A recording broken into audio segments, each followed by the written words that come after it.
सन्यासी होना कोई बड़ी भारी बात नहीं है।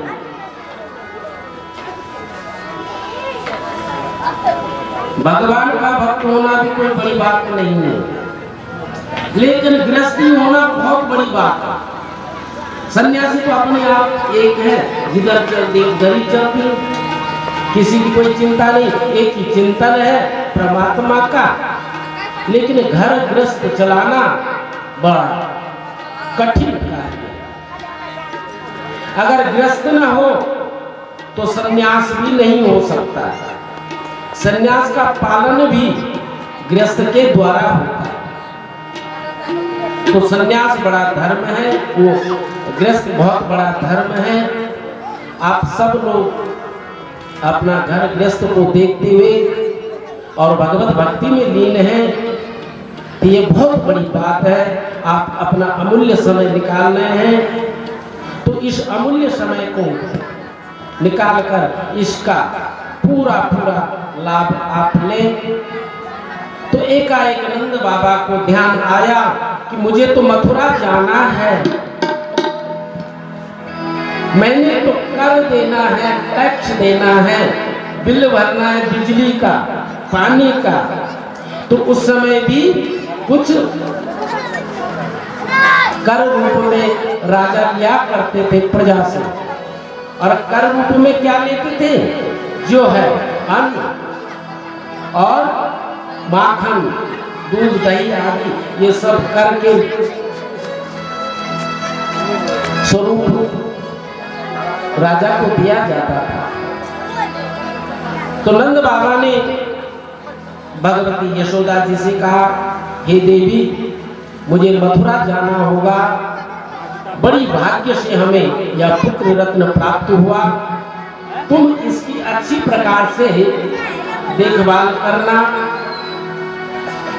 जैसे इतना नंद बाबा ने कहा, समस्त ब्रजवासियों ने कहा, बाबा आप निश्चिंत हो, ये लाला आपका ही नहीं है, हमारा भी है। हम इस बालक की देखभाल करेंगे, आप निश्चिंत होकर जाइए। ये राजन गोपाल गोकुल रक्षाया निरूप्या मथुरा गता नंद कंसस्य वार्षिक्यम करम दातु उद्वहा।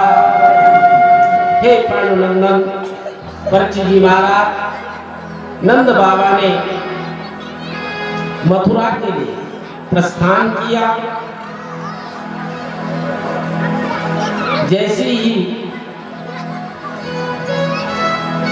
मथुरा में वसुदेव जी को पता लगा कि नंद बाबा आ रहे हैं, तो बड़े प्रसन्न हो गए। वसुदेव उपस्कृत्या भ्रातरं नंदमागतं ज्ञात्वा तत्करं राज्ञा यतो तत्तेन भोजनं। बड़ी प्रसन्नता हुई। अपना प्रिय जन जब आता है तो सबको ही बड़ी प्रसन्नता होती। वसुदेव जी बड़े प्रसन्न हुए और दोनों का मिलन हुआ, बड़ा आनंद प्राप्त हुआ। इधर होता क्या है राजन, मथुरा में जब नंद वसुदेव भगवान बाल कृष्ण को गोकुल में छोड़ आए और गोकुल से एक कन्या को लेकर आए, कारागार में प्रवेश किया और जैसे ही यह बालिका कारागार में प्रवेश किया वैसे बंधन में सब बंध गए। वसुदेव देवकी मैया को हथकड़ियां लग गई, पीढ़ियां लग गई और ताले लग गए। चौकीदार जाग गए। चौकीदारों ने कंस को बताया देवकी जी ने एक पुत्री को जन्म दिया। कंस आग बबूला होकर कारागृह में आया, कहाँ है? तो कंस ने बालिका को देखा, बोले अच्छा पुत्र रूप में न आकर पुत्री के रूप में आए, तू मुझे मारेगी? ऐसे बालिका को हाथ पर लेकर और उल्लान देने लगा, क्या तू मेरी मृत्यु है क्या? तू मुझे मारेगी? और ऐसा जब कंस ने कहा तो वह दिव्य शक्ति बालिका जो है कंस के हाथ से निकल गई और आकाश मार्ग में चली गई। हे कंस, तू मुझे क्या मारेगा? तेरा काल ब्रजमंडल में अवतरित हो चुका है। ऐसा सुनते ही कंस बहुत भयभीत हो गया। वह आकाश मंडल में जाकर वह बालिका अष्टभुजा महारानी हो गई। बोले दुर्गा मैया की जय। भक्ति अष्टभुजा नारायण। कंस बड़ा भयभीत हो गया। तो आइए भगवती का जरा स्मरण करें। दुर्गति नाशिनी दुर्गे जय जय। दुर्गति नाशिनी दुर्गे जय जय। काल विनाशिनी काली जय जय। काली विनाशिनी काली जय जय। दुर्गति नाशिनी दुर्गे जय जय। काली विनाशिनी काली जय जय। गाइए, आप सब गाइए। भगवती का नाम आप सब का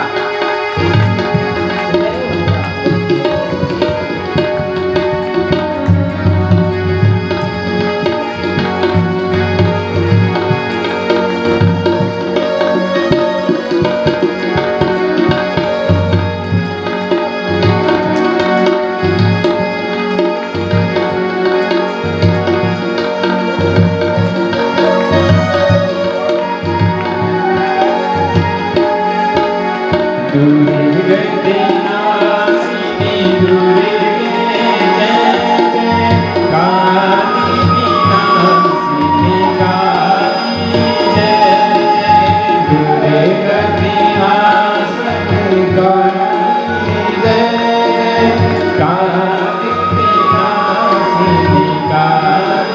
जय।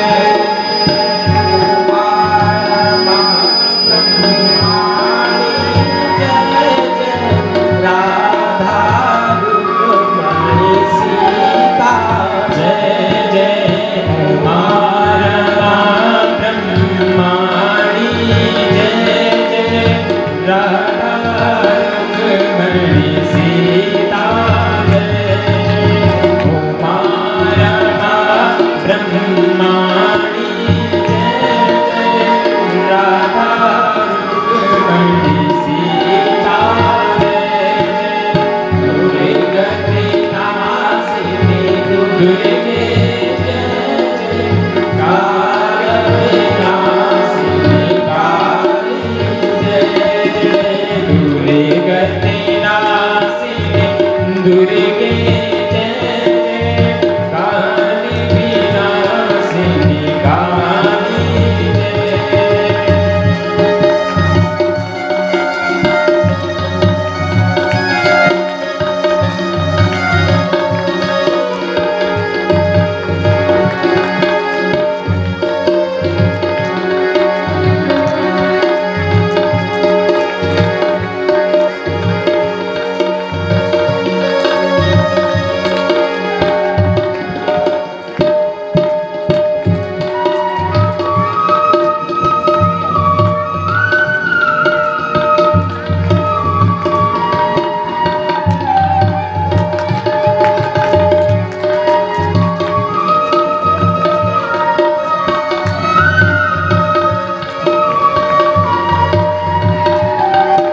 न च तारा गणान्यवान्। जीवन में कुछ मिले या ना मिले कोई बात नहीं, लेकिन प्रभु से कामना अवश्य करें, हे प्रभु अगर पुत्र दे तो सुपुत्र प्रदान कर। कुल में खानदान में अगर एक सुयोग्य सुपुत्र का जन्म हो गया तो जीवन सफल हो जाता है। वह पुत्र अपने पितरों का उद्धार करता है, पुत्रों का कुल का नाम रोशन करता है। तो ऐसा सुयोग्य पुत्र होना चाहिए जो अपने पितरों का आदर करे, सम्मान करे। जब तक पितृ इस धराधाम पर है उनके भाव से सेवा करे, श्रद्धा से माता पिता की सेवा करे, और जब वे पितृ बन जाएं तब उनकी सदगति के लिए, उनकी उत्तम गति के लिए भगवत यज्ञ करें, दिव्य श्रीमद् भागवत कराओ। इस दिव्य श्रीमद् भागवत के करने से समस्त पितरों का भी उद्धार होता है। सुपुत्र जो होते हैं माता पिता की रहते हुए सेवा करते हैं और चले जाने के बाद भगवान से प्रार्थना करते हैं और दिव्य श्रीमद् भागवत आदि संपन्न करवाते हैं। तो हमारे जो ये शिव कुमार जी हैं और इनके साथ जितने भी ये कार्यकर्ता जो लोग हैं बड़े साधुवाद के पात्र हैं, धन्यवाद के पात्र हैं।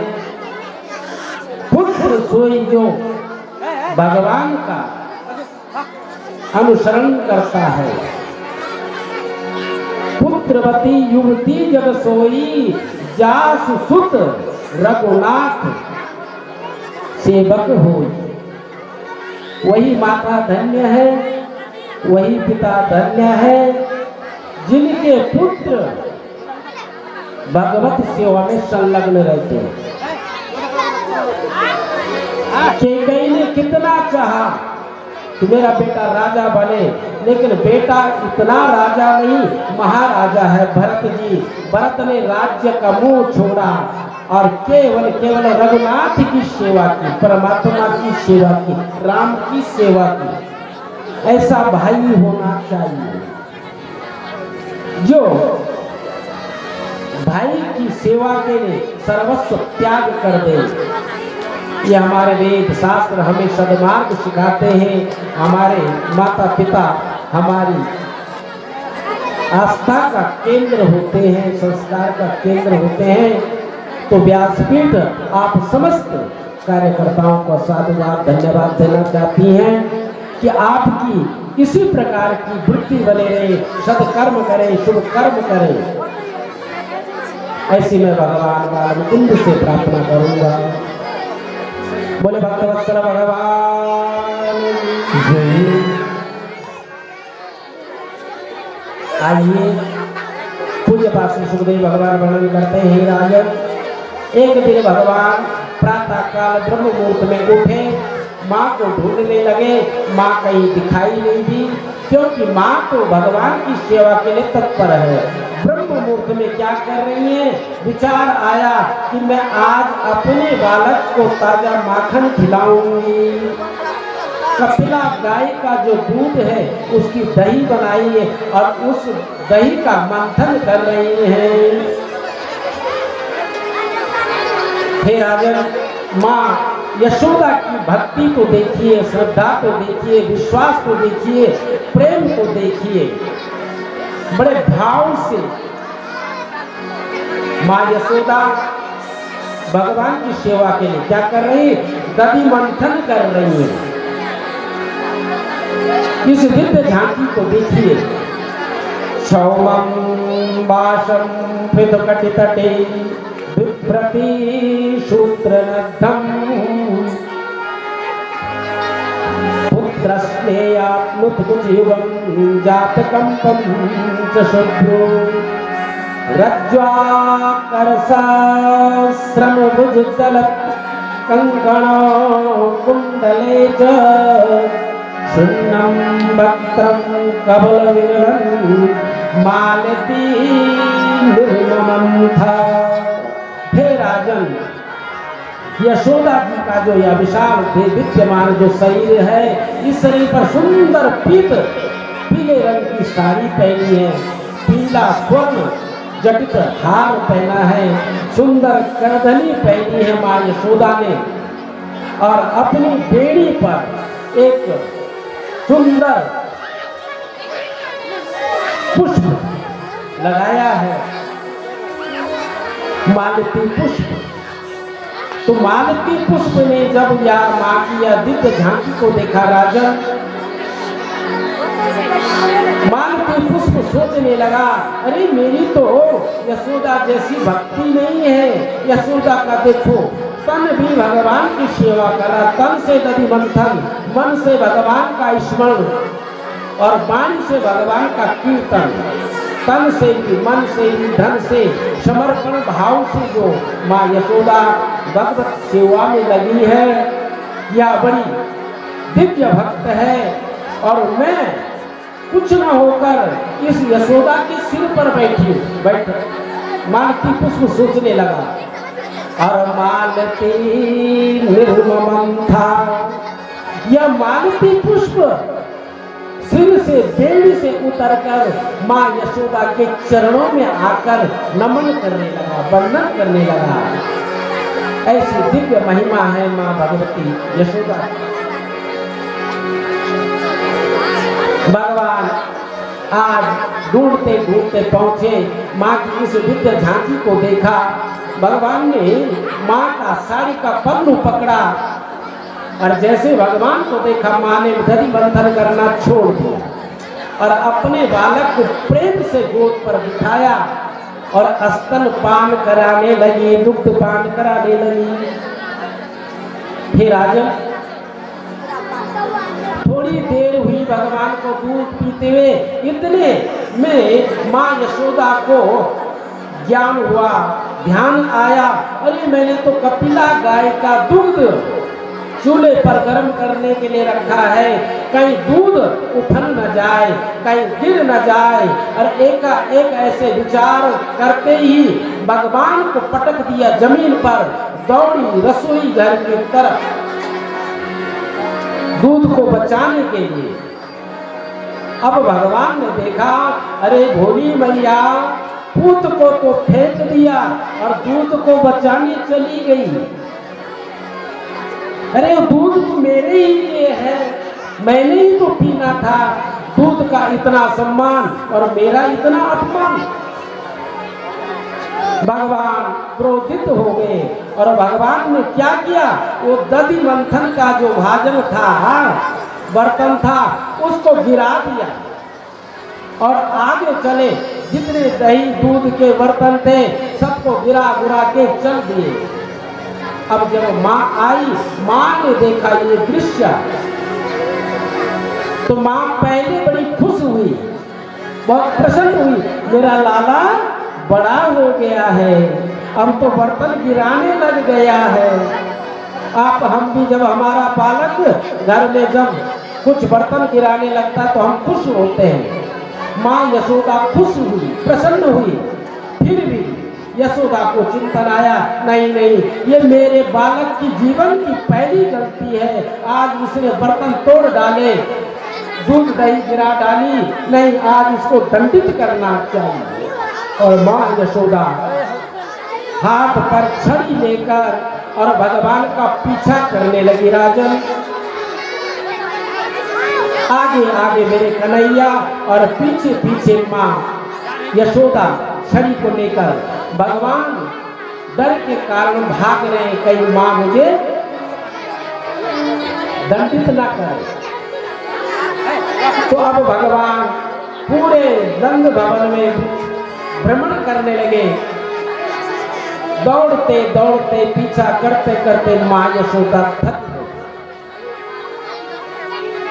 भगवान ने देखा माँ अब थक गई, मुझे रुक जाना चाहिए, और भगवान पकड़ में आ गए।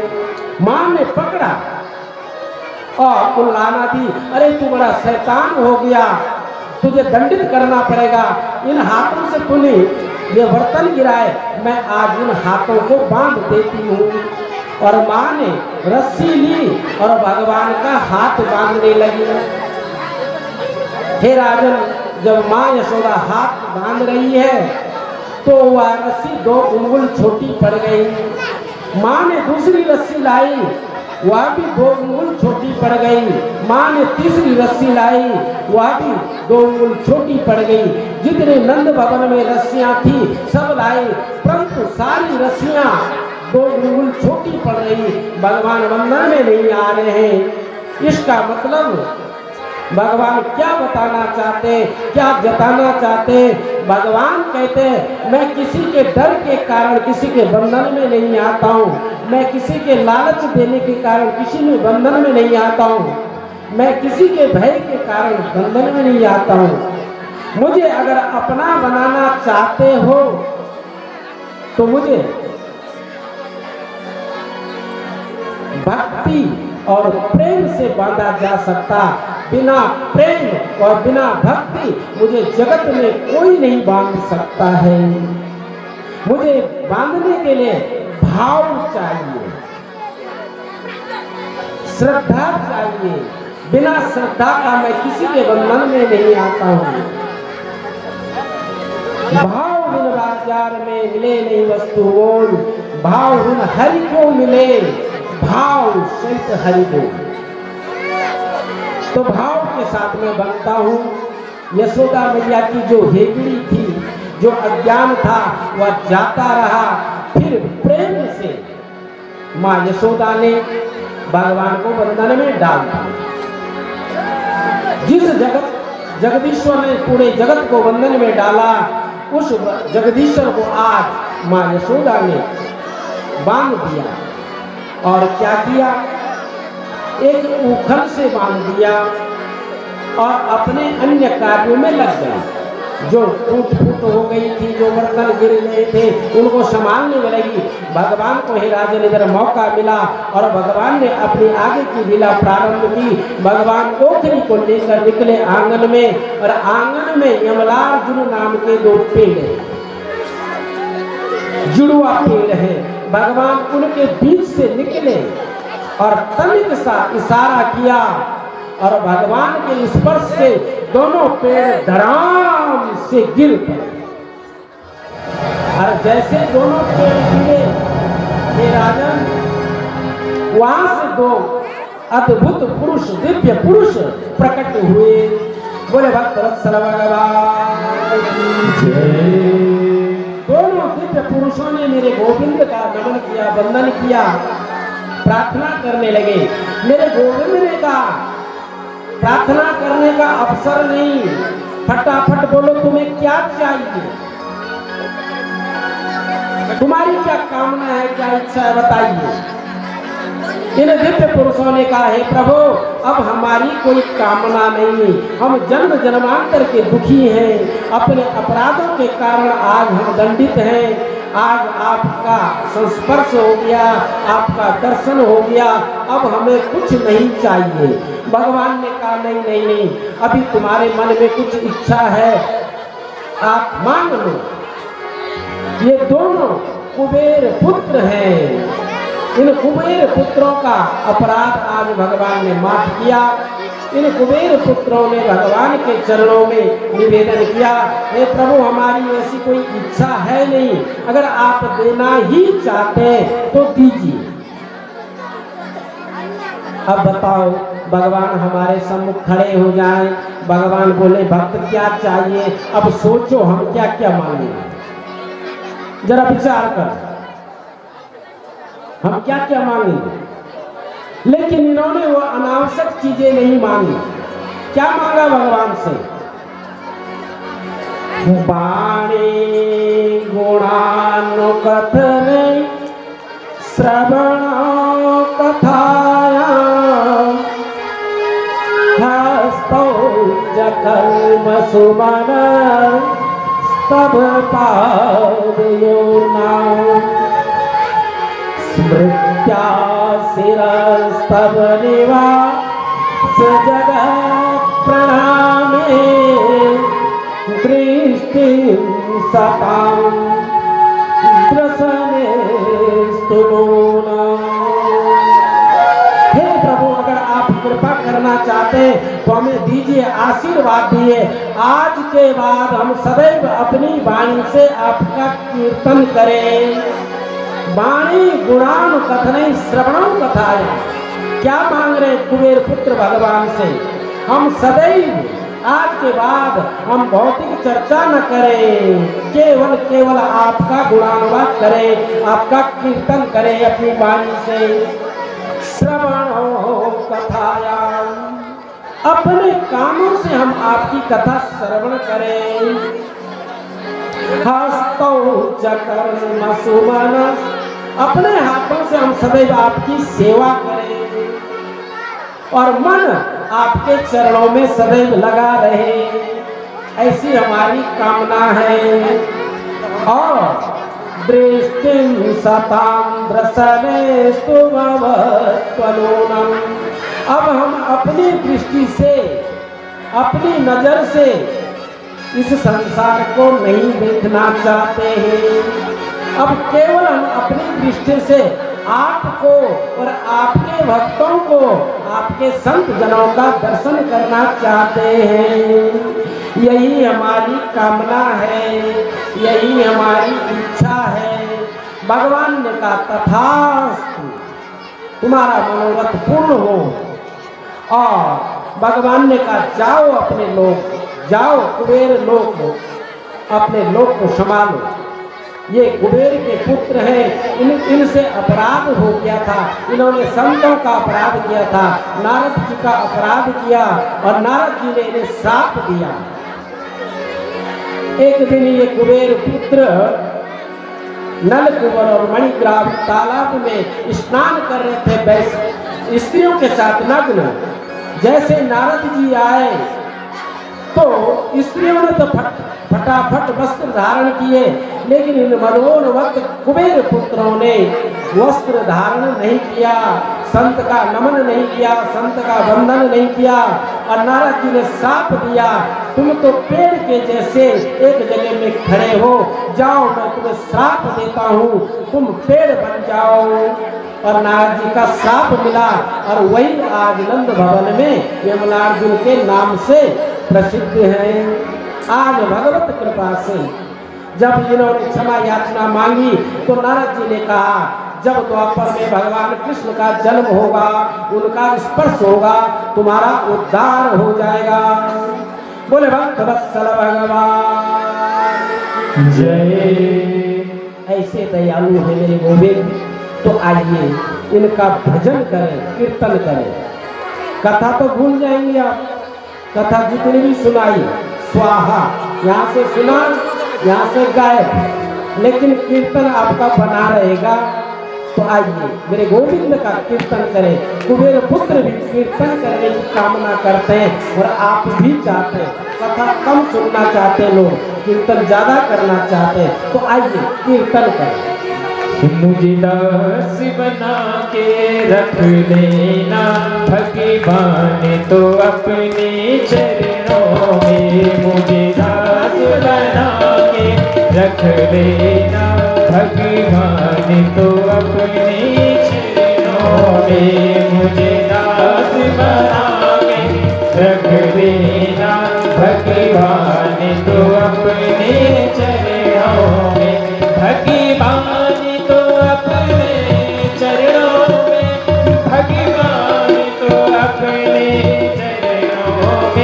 भगवान तो अपने चरणों में, भगवान तो अपने चरणों में। मुझे दास बना के रख लेना भगवान तो अपने चरणों में। मुझे दास बना के रख लेना भगवान तो अपने चरणों में।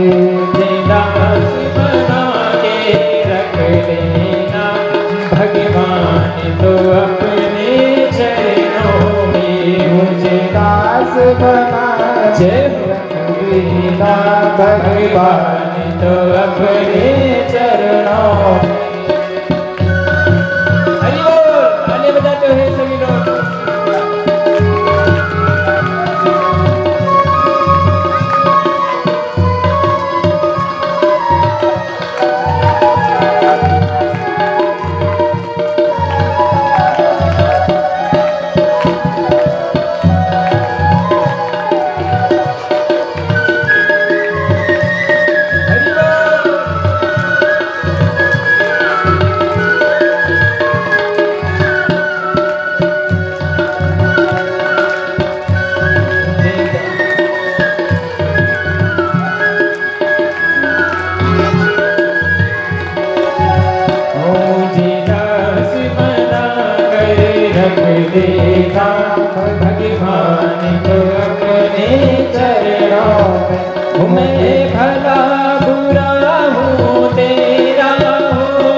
भगवान तो अपने चरणों में मुझे दास बना कर रख लेना।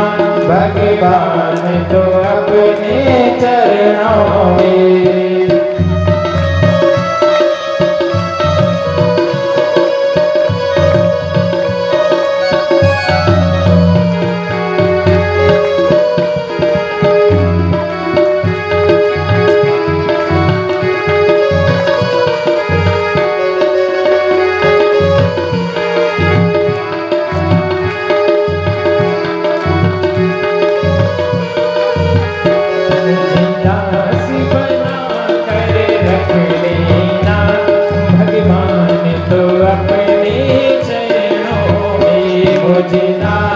बना कर रख देना।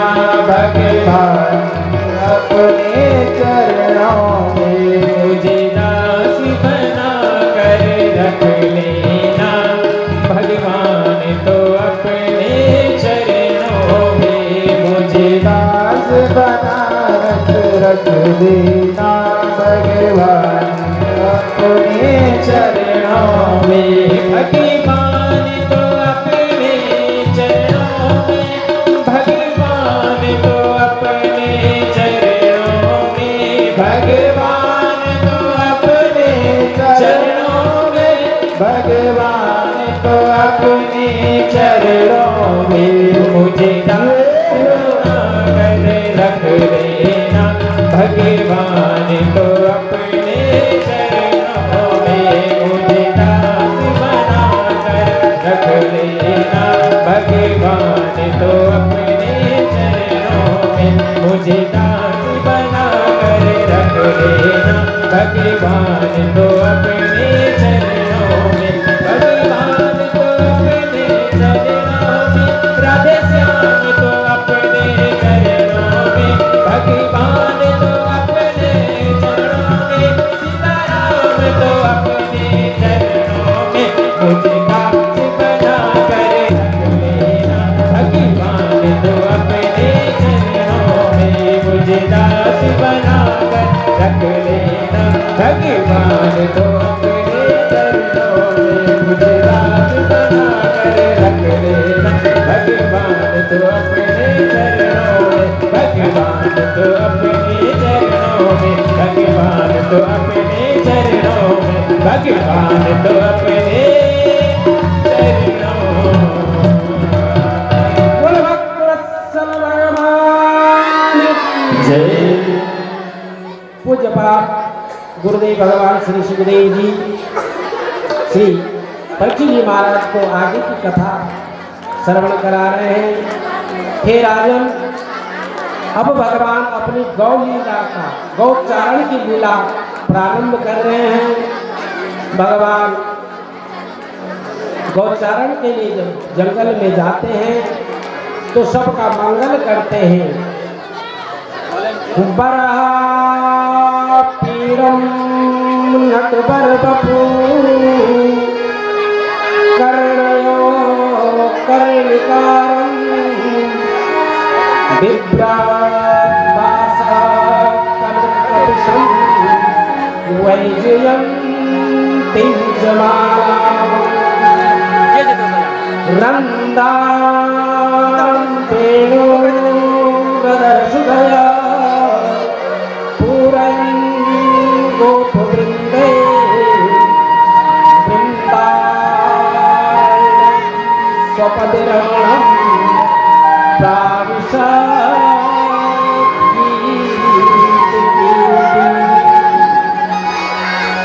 भगवान ने अपनी दिव्य लीला का प्रारंभ किया। राजन, ग्वाल बालकों के साथ जंगल में जाकर गौचरण करा रहे हैं। एक दिन की बात है, मध्याह्न का समय है, मध्याह्न का भोजन किया जा रहा है और समस्त ग्वाल बाल भगवान को अपना अपना कलेवा खिला रहे हैं। अपने अपने घर से जो लेकर आए वह सब खिलाए जा रहे हैं। भगवान प्यार से खा रहे हैं। भगवान का एक सखा है श्रीधामा, जिसके पास कुछ भी खिलाने को नहीं है। श्रीधामा ने सोचा सब लेकर आए, भगवान को खिला रहे, मेरे पास कुछ नहीं। श्री रामा दौड़ दौड़ कर घर गया और घर में माँ को पूछा, माँ कुछ है? माँ ने कहा, बेटा कुछ तो है नहीं खाने पीने का, 4 दिन पुरानी कड़ी है। और कड़ी को लेकर आए और फिर सोचने लगे, अरे ये तो बासी है, भगवान बीमार हो जाएंगे। और श्री रामाजय ने इन पवित्र विचारों के साथ स्वयं कड़ी खाने लगे। इधर भगवान समझ गए, भगवान दौड़ दौड़ कर गए और जो श्री धामा के मुखमंडल पर जो गिर गई है उसको चाटने लगे, जूठन खाने लगे भगवान। और ब्रह्मलोक में ब्रह्मा जी को बड़ा आश्चर्य हुआ, अरे जिसको मैं ब्रह्म समझता हूँ, जिसको मैं भगवान समझता हूँ, या ब्रह्म नहीं हो सकता, या साधारण ग्वाला है। ब्रह्मा की बुद्धि मारी गई और ब्रह्मा ने मेरे गोविंद की परीक्षा लेना चाहा। ब्रह्मा ने क्या किया, जितने भी गायियाँ और बछड़े थे अपने ब्रह्मलोक ले गए। भगवान भोजन करने के पश्चात गायों को ढूंढने लगे, गाय नहीं मिली। भगवान ने ग्वाल बालकों का, तुम ठहरो, सब्र करो, मैं अभी गाय और बछड़े ढूंढ कर लाता हूँ। भगवान गाय बछड़े ढूंढने निकले। इधर ब्रह्मा ने गाय बछड़ों के साथ ग्वाल बालकों को भी ब्रह्मलोक ले गए। पूरे जंगल में भगवान अकेले रहे। भगवान ने ध्यान लगाया, ये करतूत कौन कर सकता है। भगवान समझ गए यह ब्रह्मा की करतूत है। और भगवान ने, हे राजन, अपनी दिव्य शक्ति से जैसी जो गाय थी, जैसा जो बछड़ा था, जैसा जो ग्वाल बाल था, यह सब अपनी माया से उत्पन्न कर दिए। और आज भगवान गाय और बछड़ों को, ग्वाल बालकों को लेकर जब ब्रजमंडल में गए तो आज बड़ा अद्भुत आनंद माताओं को मिला, गायों को मिला, क्योंकि भगवान आज स्वयं गाय बने हैं, बछड़े बने हैं, ग्वाल बाल बने हैं। यह दिव्य आनंद एक दिन नहीं, 2 दिन, वर्ष पर्यंत तक बना रहा। जब ब्रह्मा जी ने देखा, अरे वह ढूंढने भी नहीं आया, क्यों नहीं आया? जब ब्रजमंडल में देखा तो जैसी गाय अपने ब्रह्मलोक में देखा, वैसी गाय ब्रजमंडल में देखा। समझ गए मेरे से बड़ा अपराध हो गया, ये साक्षात पूर्ण ब्रह्म परमात्मा है। और ब्रह्मा जी अपना घमंड का चूर्ण करते हुए और ब्रजमंडल में आए और गोविंद भगवान को ढूंढने लगे। और गोविंद भगवान समझ गए भगवान कृष्ण ब्रह्मा क्षमा याचना के लिए आ रहा है, इसलिए भगवान क्या किए, ब्रह्मलोक चले गए। और ब्रह्मलोक पर जाकर ब्रह्मा के सेवकों को कहा, सुनो भाई मेरी बात जरा ध्यान से, आजकल नकली ब्रह्मा चल रहा है। अगर नकली ब्रह्मा आए तो उसे अंदर मत आने देना। जब असली ब्रह्मा को मेरे गोविंद ब्रजमंडल में नहीं मिले, अपने ब्रह्मलोक को गए तो वहाँ सेवकों ने अंदर प्रवेश नहीं होने दिया। बोले, नकली, छली, कपटी, तुम कहाँ जा रहे हो? ब्रह्मा जी ने कहा, तुम्हारी बुद्धि खराब तो नहीं हो गई? मैं तुम्हारा ब्रह्मा हूँ, तुम्हारा मालिक हूँ। सेवकों ने कहा, हमारे ब्रह्मा जी तो अंदर बैठे, तुम तो ढोंगी ब्रह्मा हो, पाखंडी हो। और ब्रह्मा जी की बुद्धि में और निखार आया, अरे वो कृष्ण यहाँ भी बैठ गया। उन्होंने कहा, चलो मैं ढोंगी हूँ, पाखंडी हूँ, मैं एक बार तुम्हारे कृष्ण का तुम्हारे ब्रह्मा का दर्शन करना चाहता हूँ। और जैसे ब्रह्मा अंदर गए वैसे मेरे गोविंद वहां से हटकर ब्रजमंडल में आ गए। ब्रह्मा के खूब चक्कर लगाए ऊपर नीचे, फिर ब्रह्मा जी आए, गोविंद के चरण पकड़े और प्रार्थना की, हे प्रभु मेरे से अपराध हो गया। निवेदन किया, नौमीद्यते बपुसे तडिदम्बराय गुञ्जावतंस परितीच्छल सम्मुखा वन्दे सृजै कमलवेत्रविषाणवेणु लक्ष्मी श्रियै मृदुपदै पशुपामुखजाया। ब्रह्मा जी ने हाथ जोड़कर निवेदन किया, आप मेरे ही मालिक नहीं है, मेरे ही स्वामी नहीं है, आप चर और अचर सबके स्वामी हैं, आप पशु और पक्षियों के भी स्वामी हैं, समस्त ब्रह्मांड के आप स्वामी हैं। हे प्रभु, हे जगदीश्वर, मेरी बुद्धि मारी गई, मुझे क्षमा कर। भगवान दयालु है, कृपालु है, बड़ा सा बड़ा अपराध क्षमा कर देते। आज भगवान ने ब्रह्मा का अभिमान चूर्ण किया और ब्रह्मा को मुक्त किया और ज्ञान दिया। हे ब्रह्मा, कभी भी अपनी संपत्ति का, अपना ऐश्वर्य का, ठाट बाट का कभी अभिमान मत करना। घमंड करोगे तो पल भर में मिट जाएगा। यही सीख हमें इस दिव्य प्रसंग से मिलती। आगे मेरे गोविंद ने कालिया नाग का दमन किया। कालिया नाग का जो अभिमान था, घमंड था, पूरा कब्जा कर दिया काली दह में।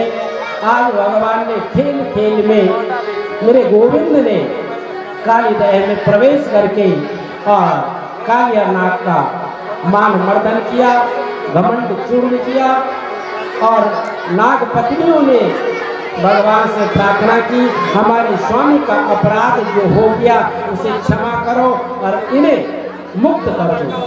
भगवान ने कालिया नाग से कहा, तुम इस कुंड को छोड़कर रमणक द्वीप चले जाओ। कालिया नाग ने कहा, मैं रमणक द्वीप नहीं जा सकता हूँ, मैं भय के कारण इस कुंड में बैठा हूँ, मुझे श्राप है, मुझे गरुड़ का भय है।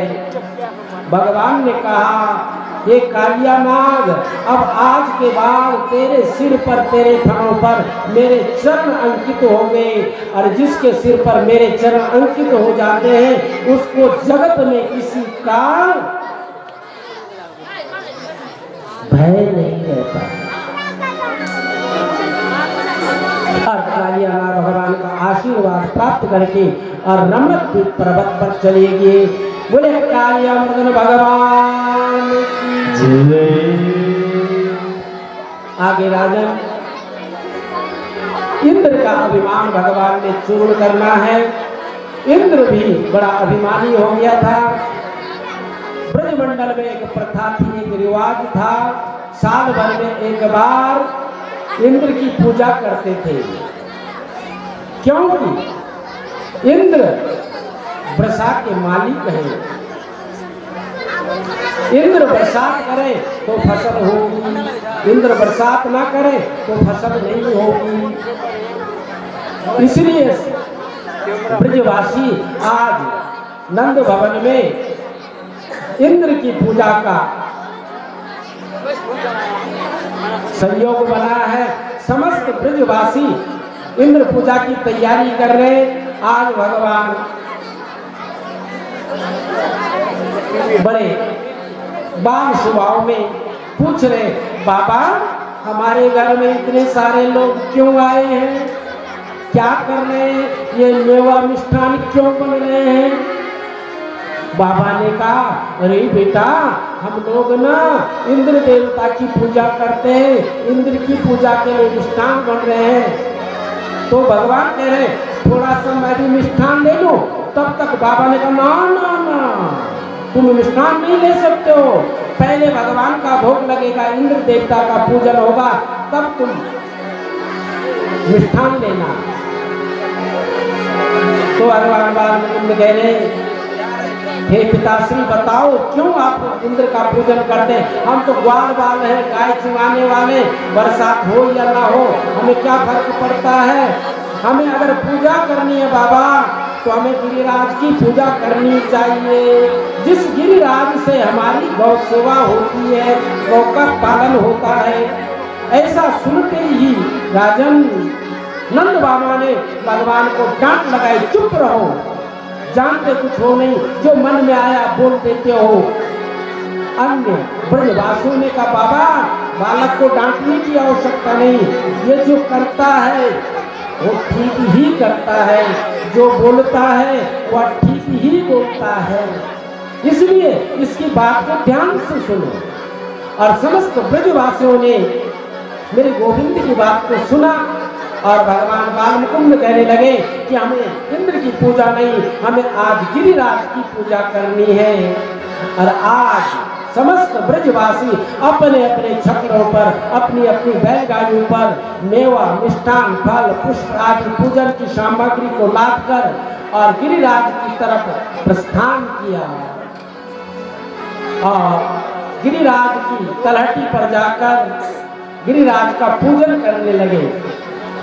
भगवान ने एक स्वरूप वहीं ब्रजवासियों के साथ रखा और दूसरा स्वरूप विराट स्वरूप बनाकर और गिरिराज के शिखर पर स्थित हो गए। आज हो क्या रहा, ब्रजवासी पूजन कर रहे, फल पुष्प मेवा मिष्ठान चला रहे, और जैसे ही चढ़ा रहे वैसे ही वह स्वाहा होता जा रहा है। भगवान एक रूप से पूजा कर रहे हैं, दूसरे रूप से उसको ग्रहण कर रहे हैं। अब ब्रजवासियों में बड़ा उत्साह हो गया। आज तक हमने जितनी मूर्तियों का पूजन किया, जैसे रखा वैसे की वैसे ही मिलता है। आज बड़ी विचित्रता है, ये कान्हा का जो भगवान है बड़ा विचित्र है। आज इसको जो दे रहे हैं ये खा रहा है और खूब खिलाते गए। खिलाते खिलाते भक्त आनंद के साथ गिरिराज का भोग लगा रहे हैं। इधर कुछ भक्तों के मन में आया, अरे हम तो यहाँ जंगल में यह कान्हा का देवता सब कुछ खा जाएगा तो हमारा क्या होगा। भगवान ने खाना बंद कर दिया। अब लगा उनको गिरिराज का पेट भर गया। तो आइए ब्रजवासियों ने गिरिराज का भाव से भक्ति से पूजन किया। तो आइए शिव कुमार जी कुछ लोग आए और गिरिराज का पूजन करें। बोले गिरिराज भगवान की जय।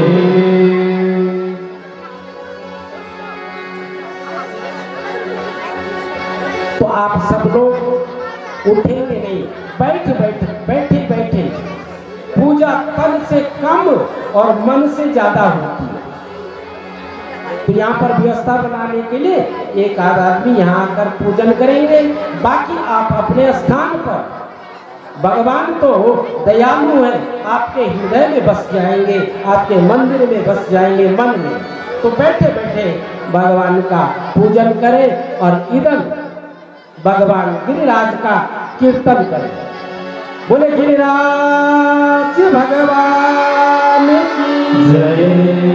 गिरिराज धरणे प्रभु तेरी शरण, गिरिराज धरणे प्रभु तेरी शरण, गिरिराज धरणे प्रभु तेरी शरण, गिरिराज धरणे प्रभु तेरी शरण।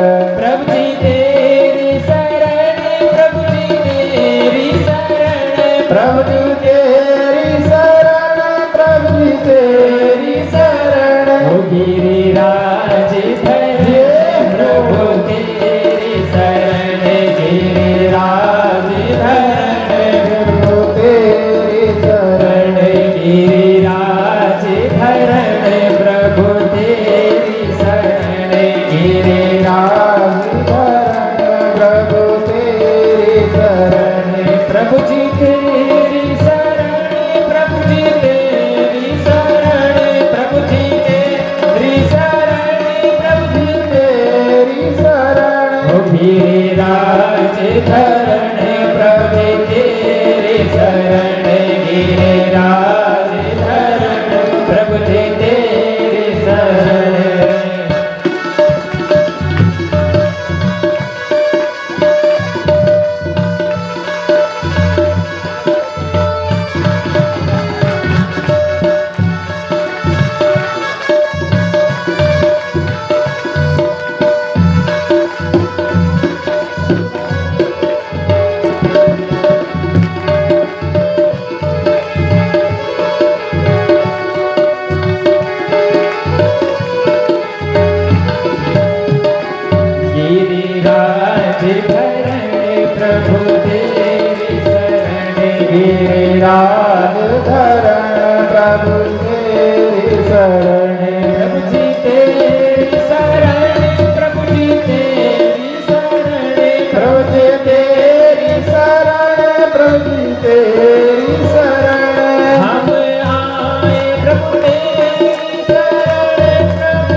तेरी शरण गिरिराज धरण प्रभु तेरी शरण गिरिराज धरण प्रभु तेरी शरण मैं तो गोवर्धन को जाऊं मेरे वीर नहीं माने फिर मनवा मैं तो गोवर्धन को जाऊं मेरे वीर